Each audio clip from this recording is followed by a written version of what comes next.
ask what it's like to drive an old pickup or an old truck, old car in the wintertime. You know, it's not much different than driving a new car at the end of the day, but let's go over some key points. This is going to be a light-hearted video in the cab of, you know, the Mega Cab. This is the Mega Cab. This is what I drive year-round as of now that she's kind of done up enough to rig. She's a 4-door, 6.9 IDI, 4-wheel drive, dually long bed crew cab, homemade crew cab. He's a big old girl. So, first and foremost, get a lot of fellas asking, why do you drive an old car during the winter, an old truck during the winter? Don't you know that's gonna rot it out? So, I'm gonna hit you with a counterpoint. Why would you drive a 50, 60, I guess 70,000 is the going rate for trucks these days? Not good, especially if you want a crew cab. Why would you spend $70,000 and run that during the winter if it's gonna eat out the car and everything else anyway? It's not gonna do anything different to the old car. You know what I mean? Why wouldn't you drive the cheaper car during the winter and save your expensive one for the summer? A lot of fellas, they actually do the exact opposite. They'll drive their 3,500, let's say under 10 grand vehicle during the summer, their toy, let's say, and then they'll hop in their reliable daily. We'll get into that in a second. They'll hop into their reliable daily that they maybe bought brand new or secondhand, but its cost is a lot higher. You're talking $20,000, $30,000 for the truck, basically off dealership, that kind of stuff. That's kind of what I'm getting at. And they'll drive that year-round, drive that in the winter. Well, your newer truck, your newer car, isn't going to fare much better than the old iron on old steel. Now, I know what you're going to say. The new ones are made out of aluminum. There's more galvanized parts. There's a little bit more anti-rust corrosion stuff going on the new ones, and I'll give you that. These old Ford pickups, there's only selective panels that have galvanized coating. The rest of it's just sheet steel, basically, at the end of the day. But one thing that you can do to a new car and you can do to an old car is undercoat. I'm a full believer in undercoat, especially like products like wool wax, that kind of stuff. You can spray it right over surface rust and you'll stop it dead in its tracks. That's what you want to do in these climates, especially during the winter. That way they don't just dissolve and turn into powder, because that is the eventual fate of no matter what you drive, no matter what you are behind the wheel of, it will turn into powder. Those new aluminum trucks, everywhere where the aluminum meets steel, give it 5, 6, 7 years, and that aluminum and steel, it's going to rot out completely. It's going to corrode. Not going to be any good. You're going to have to cut all that aluminum out. Not a lot of people have a spool welder, that kind of stuff around, so they're going to get a little bit harder to replace, but that's all complete other side point.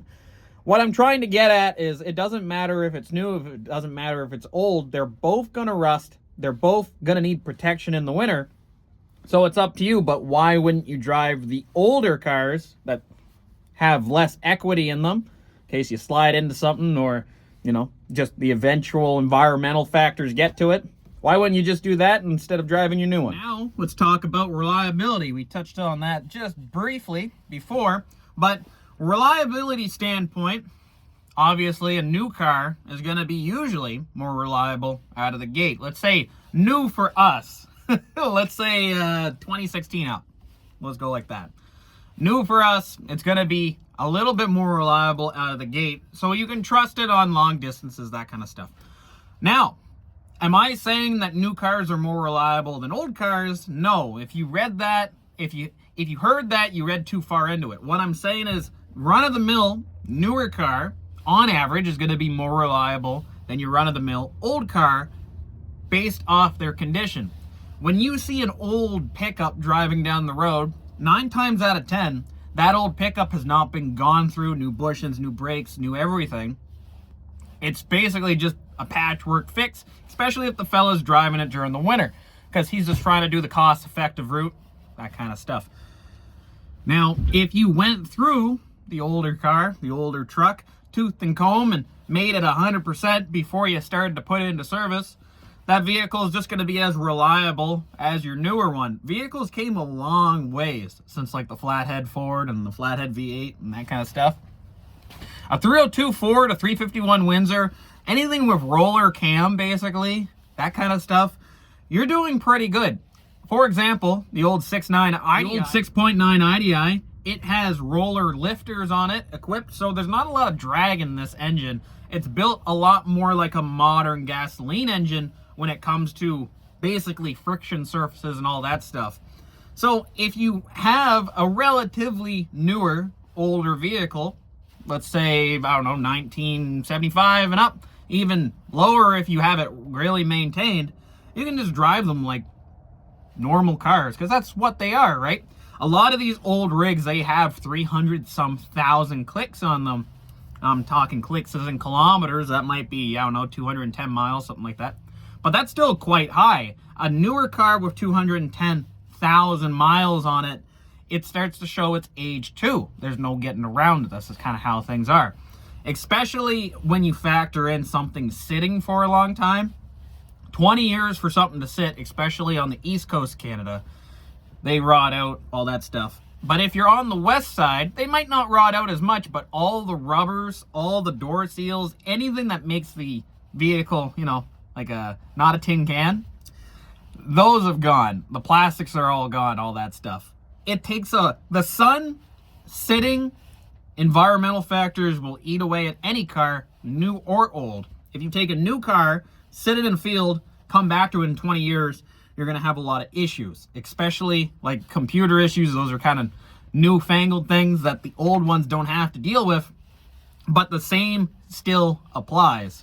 In 20 years, if the vehicle doesn't move, you're going to have to do a lot of work to it to get it back up and reliable. Why do I drive the old stuff? Is it because of the cost? Is it because I went through it fine-tooth comb? Half and half, I would say. Like in the Mega Cab, I still have to crunch the numbers on it. I know a lot of you guys wanted to see the complete numbers on how much it all costs, and that video will come kind of near the end of her. But just eyeballing it, spitballing it, I have a lot less money into this truck than I would ever getting a normal four-door pickup. And I know the resale value is technically going to still be lower, but if you don't sell it, you don't have to worry about resale value. That's just the way things work. But I have a lot less income. I have a lot less monetary value into this truck than I would a newer truck.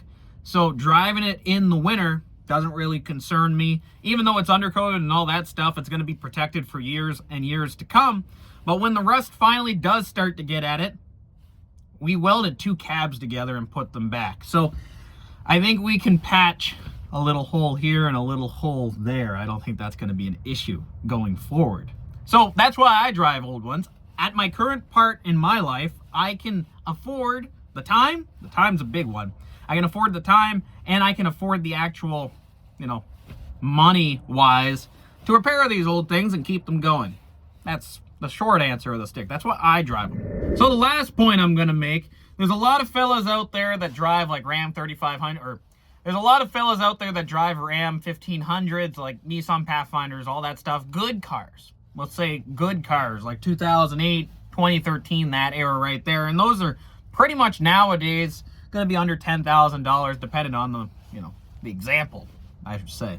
So say we had 10,000 all in the lifetime of the Mega Cab, including the old blue days, the original old blue days. Why wouldn't we just go and get, let's say, like a 2010, 2012 Ram 1500? You'd be able to get one for less than 10 grand, I guarantee you. It all comes down to this. We only drive vehicles for a short time, for a limited time in our lives, most likely, before we change them out. Or if you're behind the wheel, it's the complete vice versa. There was a calculation a while ago. I'm going to get it all muddled up. But basically, if you drove, let's say, an hour a day to work and an hour back, 2 hours a day to go to work, at the end of the year, you're looking at almost like a month time of driving only. It's quite a lot, not gonna lie. So you have to ask yourself, is this vehicle really the vehicle I want to drive for a month of my time physically sitting throughout the year? If the answer is no, well, maybe you should find something that you really enjoy. For me, I like building these jalopies with the tinfoil roofs and all that stuff. That's my thing. That's my stick. If it was a 1966 Ford F-250, one of my favorite trucks of all time, that would be pretty slick too. if it was a 57 Chevy, like DD Speed Shop drives in the wintertime, that's pretty slick too. He drives that all the time. He puts hours behind it. He'll drive it during the winter. Kind of goes the same deal. Sometimes car guys realize the best way to get seat time is just to daily the thing. And when you daily an old vehicle, you learn a lot of its characters, and you learn, you know, what you have to do to maintain them across the board. New brakes are always it. Good tires are always it. Basically, your normal, like, inspection level stuff, windshield wipers. Your things that are hard to live with if you don't have them. You know what I mean? So you learn those real quick. But once you fix all those and you get those reliable, make it so then the truck or car doesn't overheat, you're sitting pretty. And you're driving something cool year round. And I guess that's the big one. You want to look cool. What's the point of driving if you're not looking cool? Well, this is by no means me harping on the newfangled fellers that drive new trucks and drive like middle-aged vehicles and all that stuff and like their putt-putts and all that and then have their cars stored in the wintertime. You guys do you. I'm just going to keep doing the way I'm doing things. I like to drive my stuff year-round. And again, if I really wanted to, I could go buy an F-150. I could go buy a Dodge Ram. I could do a whole bunch of stuff, Honda Civic if I really wanted to. But this is the stuff I like. And, you know, in order to get the most seat time out of it, you got to drive some during the winter or you got to move. It's just the way she goes. And I understand different opinions and different outlooks on this topic because it's actually a more touchy topic than one would think.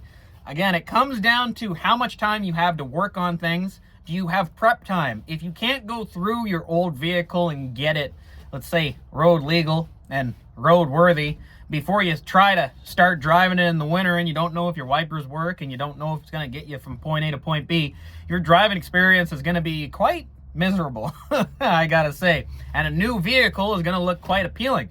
But if you have the time to go through it a couple months in advance before you want to daily it, it's just going to drive like a normal car. That's the simplest way to say it. And you'll be able to drive your old things all the time, and it'll be pretty darn slick. Well, let me know what you guys think on this topic. I know a lot of you fellas drive newer rigs, and, you know, nothing against that. And I know a lot of you guys drive older rigs, and, you know, nothing against that. There's a lot of different opinions on this topic, but yeah, let me know. I think we're going to touch on these little topics, just a little side. They're not going to be very long videos at the end of the day. But I hope you guys enjoyed this video. Basically laid back, me talking inside the cab of the Mega Cab. And I'll catch you guys in the next full video very, very soon. Hey, see ya.